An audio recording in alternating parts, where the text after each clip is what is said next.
Hi. അങ്ങനെ finally സാധനം വന്നിരിക്കുകയാണ്. കങ്കുവയുടെ റിലീസ് ട്രെയിലർ. ഞാനിങ്ങനെ എന്താ പറയുക, മുള്ളുമ്പോ നിൽക്കുന്ന പോലെ നിൽക്കുന്നു. 7 മണിക്ക് വരുന്നുണ്ട്, അപ്പോഴും വന്നില്ല. 2 മണിക്കൂർ എങ്ങനെയാണ് ഉന്തി നിക്കി കളഞ്ഞത് എനിക്ക് ഒരു ഐഡിയ ഇല്ല. എന്റെ വൈഫ് ഇപ്പൊ ചോദിക്കായിരുന്നു, കുഞ്ഞ് 3 വയസ്സായതേ ഉള്ളൂ, ഞാനിവിടെ ഡെലിവറിക്ക് വേണ്ടി ഹോസ്പിറ്റലിൽ കിടക്കുന്ന സമയത്ത് ഇത്ര ടെൻഷൻ ഉണ്ടായിരുന്നു എന്ന്. അങ്ങനത്തെ ടെൻഷനാണ്. So 1 minute 30 second.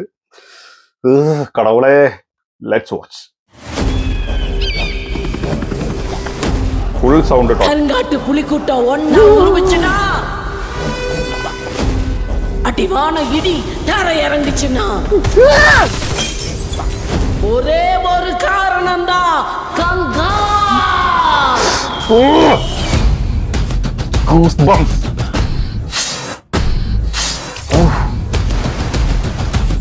എന്റെ അമ്മോ, ഫ്രാൻസിസ്.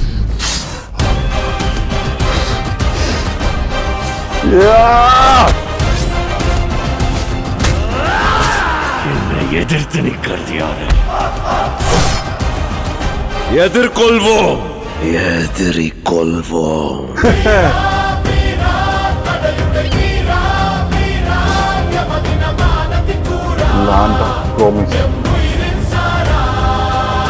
ഒരു പിടുത്തം കിട്ടില്ലട്ടോ.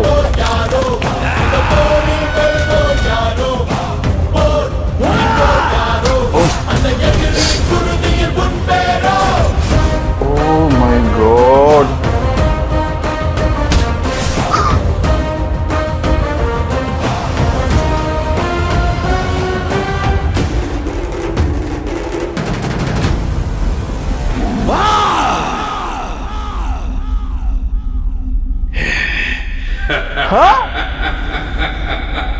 കാർത്തി, ഇത് കാർത്തി. അതിൽ ഒരു ഡൗട്ട് വേണം, നമുക്ക് ഒന്നുകൂടെ കാണണം. കാണാതെ നിവർത്തിയില്ല. കാരണം സത്യം പറഞ്ഞ ഒരു പിടുത്തവും കിട്ടില്ല. ആകെ കുറെ ഫ്രാൻസിസ് വരുന്നു, ഇത് വരുന്നു. ഒന്നുകൂടെ കാണാം. ഇത് കാർത്തിയാണോ ലാസ്റ്റ്, നമുക്ക് ഇതിൽ കൺഫേം ചെയ്യാം. റെഡി? സൗണ്ട് ഒന്നും ഒരു രക്ഷയില്ല. கருங்காட்டு புலிக்கூட்டம் ஒன்னா உருவிச்சுனா Calm down, calm down. அடிவான இடி தர இறங்குச்சுன்னா ஒரே ஒரு காரணம் தான், கங்கா.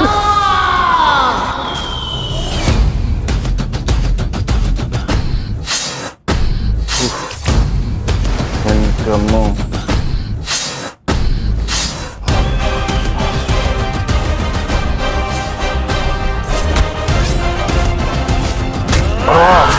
என்னை எதிர்த்து நிற்கிறது யாரு? ബോബി ഡിയോൾ. எதிர்கொள்வோம், எதிரிக்கொள்வோம்.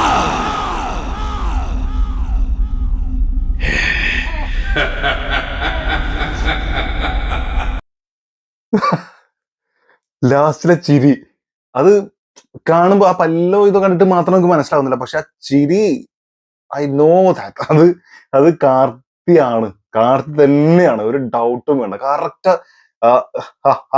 എന്ന് പറഞ്ഞ് വരുന്ന സാധനം ഉണ്ടല്ലോ, അത് കാത്തു ചിരിക്കുന്ന പോലെ തന്നെ ഉണ്ട്. പക്ഷെ ജസ്റ്റ് ഇത് മാത്രം കണ്ടിട്ട് ഇങ്ങനെ കറക്റ്റാണ് മനസ്സിലാവണമില്ല.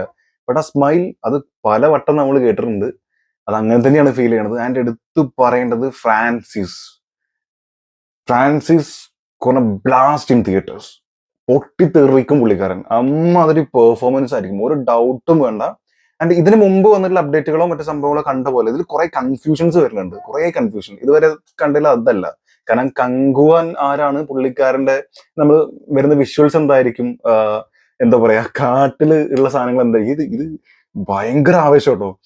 കാട്ടില് കാണിക്കുന്ന സാധനങ്ങൾ എന്തായിരിക്കും, ആ ഒരു വിഷ്വൽ എങ്ങനെ ഉണ്ടാവും, ബോബിഡിയോളും പുള്ളിക്കാരനും തമ്മിലുള്ള ഒരു ഫൈറ്റ് എങ്ങനെ വരും, ആ ഒരു കോൺഫ്ലിക്ട്സ് എങ്ങനെ കാണിക്കുക തുടങ്ങിയ കുറെ ഡൗട്ട്സ് ആയിരുന്നു.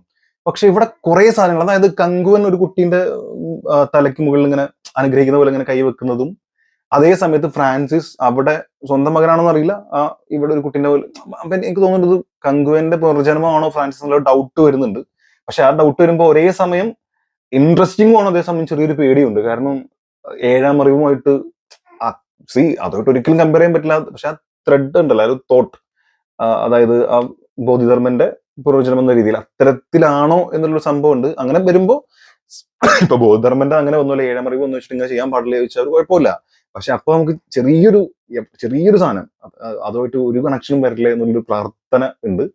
എന്നാൽ അത് ഭയങ്കര ഇൻട്രസ്റ്റിംഗ് ആയിട്ട് കാണിച്ചിട്ടുണ്ട്. ആൻഡ് ഫ്രാൻസിസ് എന്താ എനർജി വരുന്നത്, ഫൈറ്റ്, പുള്ളിക്കാരന്റെ പെർഫോമൻസ്, ആ വണ്ടിയിൽ പോകുന്ന സാധനം, അയ്യോ ഭയങ്കരമായിരിക്കും.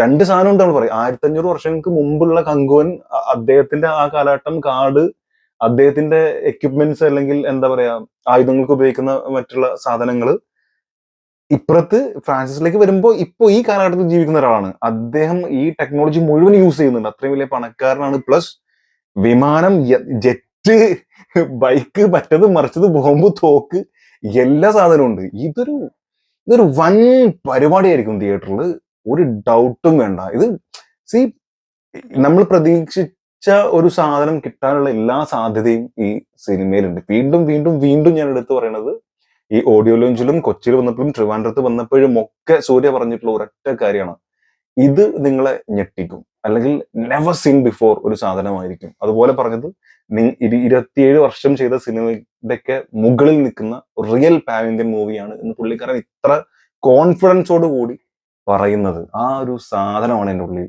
ഇങ്ങനെ കിടക്കുന്നത്. സോ ഭയങ്കര സാറ്റിസ്ഫാക്ഷൻ ഉണ്ട്. പ്ലസ് കുറേ ഡൗട്ട്സ് ഉണ്ട്. അതിന് സത്യം പറഞ്ഞ ഒഴിഞ്ഞിരുന്ന് ഈ ഓരോ സാധനം ഇരുന്ന് കണ്ട് മനസ്സിലാക്കിയാൽ മാത്രമേ എന്താണ് ഇവർ ഉദ്ദേശിച്ചതെന്നുള്ളത് മനസ്സിലാവുള്ളൂ. അല്ലാതെ ഒരിക്കലും മനസ്സിലാവില്ല. ഇത് 2 വട്ടം കണ്ടിട്ടും കുറേയൊക്കെ സംഭവങ്ങൾ മനസ്സിലായെന്നല്ലാതെ ഇനിയിപ്പോ ഒഴിഞ്ഞിരുന്നൊന്ന് കാണണം. അതിനുശേഷം എന്തെങ്കിലുമൊക്കെ ഡിഫറെന്റ് ആയിട്ടുള്ള സാധനങ്ങൾ ഇതിൽ ഉണ്ടെങ്കിൽ നമ്മൾ വീഡിയോ ആയിട്ട് വരും. സോ റിവ്യൂ അല്ലാതെ, ഈ റിയാക്ഷൻ അല്ലാതെ ഒന്നുകൂടി ഇരുന്ന് കാണുക, എൻജോയ് ചെയ്യുക. ജസ്റ്റ് 3 days തന്നെ ഉള്ളൂ. ഇന്നിപ്പോ രാത്രി കഴിഞ്ഞു, നാളെ മറ്റന്നാൾ അതിന്റെ പിറ്റേന്ന് 14-ാം തീയതി പുലർച്ചെയാണ്. So just 3 days.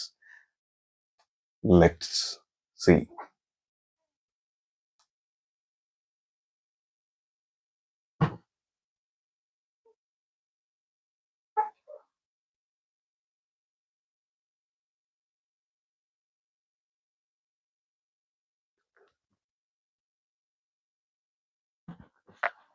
കുട്ടി 4 വയസ്സായി